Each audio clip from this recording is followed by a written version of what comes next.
ইফতারি করার জন্য এখানে বসছি। কাদের বাড়ি সে ঠান্ডা শেষ, ইফতারির সকল প্রসেসিং চলতেছে। এই মসজিদে নামাজ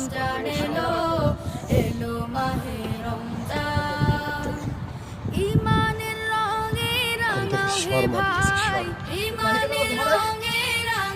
पानी का डब्बा क्या करे, पानी इधर नहीं है।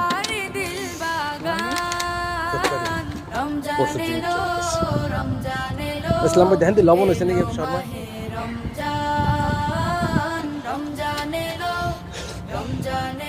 तो क्यों सोल का फेंकता है, तो माल्टा है भाई, सोल का साथ रखेगा। तो सारे आवाज इफ्तारी বানানোর খুব পারদর্শ, খুব রিল্যাক্স ইফতারি বানাইতে পারে। সবকিছু রেডি, আপনারা যদি রোজা করেন চলে আসবেন আমাদের কাছে। আর আমি তো এখানে আছি, হা হা হা।